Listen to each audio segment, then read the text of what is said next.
Você já parou para pensar por que algumas filosofias antigas continuam vivas, enquanto tantas outras se perderam no tempo? O estoicismo é um desses casos raros. Ele atravessou séculos, sobreviveu a impérios, influenciou religiões e ainda hoje inspira líderes, filósofos, empreendedores e pessoas comuns em busca de equilíbrio. Mas afinal, o que é essa escola filosófica e por que ela permanece tão poderosa na vida contemporânea?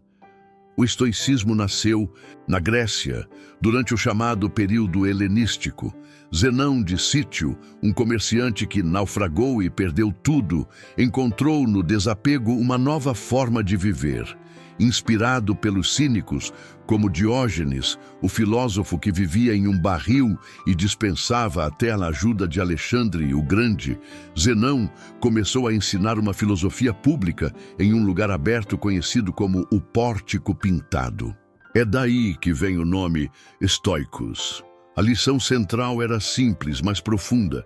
Viver de acordo com a natureza, aceitar o que não pode ser mudado e direcionar a energia apenas para aquilo que está sob nosso controle. A morte, por exemplo, é inevitável.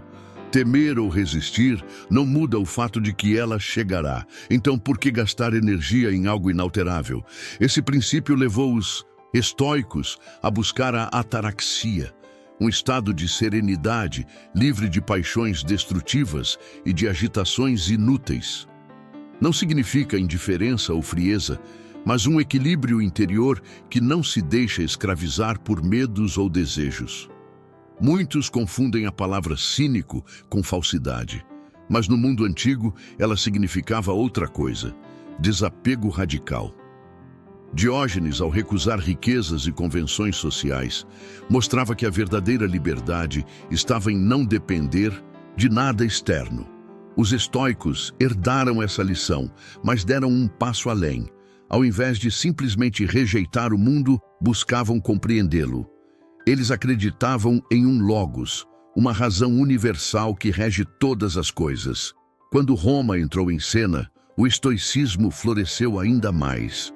Passou a ser praticado não só por filósofos, mas também por escravos como Epicteto, estadistas como Sêneca e até imperadores como Marco Aurélio. Essa diversidade mostra a força da filosofia. Não importava se você era escravo ou governava o mundo. As leis da natureza eram as mesmas para todos. Epicteto dizia que a liberdade só existe quando desprezamos o que não depende de nós. Se alguém consegue te irritar, é porque você entregou a ele esse poder. Sêneca, por sua vez, alertava: toda crueldade nasce da fraqueza. A raiva, o medo e o ressentimento são sinais de uma mente frágil. Já Marco Aurélio lembrava que não adianta discutir o que é ser um homem bom, basta sê-lo. Cada ação deve ser vivida como se fosse a última. Esses ensinamentos não ficaram presos ao passado. Eles ecoam hoje em nossas lutas diárias contra a ansiedade, o medo do futuro e a insatisfação constante. O estoicismo não promete uma vida sem dor, mas uma vida com propósito, na qual aceitamos o inevitável e cultivamos virtudes como coragem, sabedoria, justiça e temperança.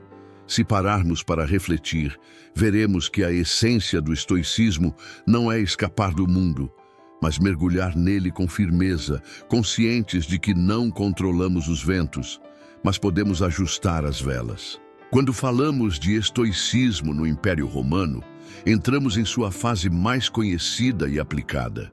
O Império era marcado por guerras, crises políticas e desigualdades profundas. Era nesse cenário turbulento que os estoicos ensinavam que a verdadeira fortaleza não estava no domínio externo, mas no controle interno. Epicteto, escravo por muitos anos, foi quem melhor demonstrou isso. Ele dizia que não somos perturbados pelas coisas em si, mas pelas opiniões que formamos sobre elas. Pense nisso. Um insulto, por exemplo, só fere se você o aceitar como verdade. Caso contrário, ele é apenas um som vazio. Essa ideia é libertadora, porque nos mostra que ninguém pode nos escravizar sem o nosso consentimento. Sêneca, conselheiro do imperador Nero, também nos deixou reflexões poderosas. Toda crueldade nasce da fraqueza, dizia ele, lembrando que quem precisa humilhar ou ferir os outros revela, na verdade, sua própria vulnerabilidade. Em outra passagem, Sêneca alerta que quem se entrega a medos vazios acaba atraindo medos reais.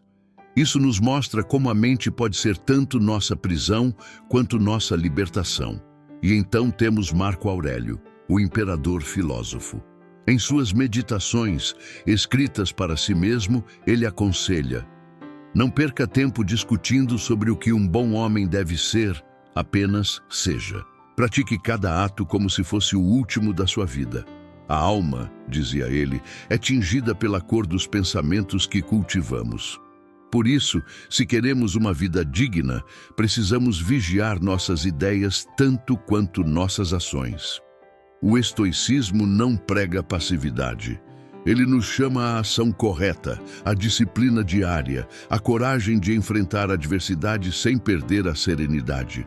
Os estoicos sabiam que não podemos controlar a duração da vida, mas podemos controlar a sua profundidade. Esse pensamento ecoa até hoje em diferentes áreas, da psicologia moderna ao desenvolvimento pessoal, do empreendedorismo à espiritualidade. Muitos adaptaram o estoicismo ao mundo atual. Falamos em estoicismo para lidar com a velocidade da vida digital, estoicismo para o mercado financeiro, estoicismo como ferramenta contra a ansiedade. Mesmo transformado, o núcleo permanece o mesmo. Foque no que está ao seu alcance, aceite o que não pode ser mudado e viva com virtude. Agora, pense no quanto essas ideias são úteis para nós hoje. Vivemos em um mundo repleto de distrações, onde somos bombardeados por comparações, desejos e ilusões. As redes sociais nos fazem querer sempre mais, e essa fome sem fim rouba nossa paz. O estoicismo nos lembra de algo essencial. Felicidade não é ter tudo, mas precisar de pouco. Você não precisa de uma casa maior, mas de menos coisas. Não precisa de mais dinheiro, mas de aprender a gastar com sabedoria. Não precisa evitar a morte, mas aprender a viver bem antes que ela chegue. O estoicismo é, em sua essência, uma arte de viver. Ele não nos convida a fugir do mundo, mas a habitá-lo com sabedoria, firmeza e serenidade. Ele nos mostra que, no fundo, não existe vida sem dor, mas podemos escolher como lidamos com ela. Ao seguir essa filosofia, descobrimos que a verdadeira vitória não está em dominar os outros, mas em dominar a nós mesmos. E esse é o desafio que atravessa os séculos: cultivar uma mente inabalável, um coração sereno e uma vida guiada pela razão. Se este vídeo trouxe clareza para você, se essas ideias tocaram sua mente e sua alma, inscreva-se no canal Viking Estoico. Deixe o seu like, compartilhe este conteúdo e ajude mais pessoas a descobrirem a força transformadora do estoicismo. E lembre-se, não espere o mundo mudar para encontrar paz. Comece hoje. O poder está dentro de você.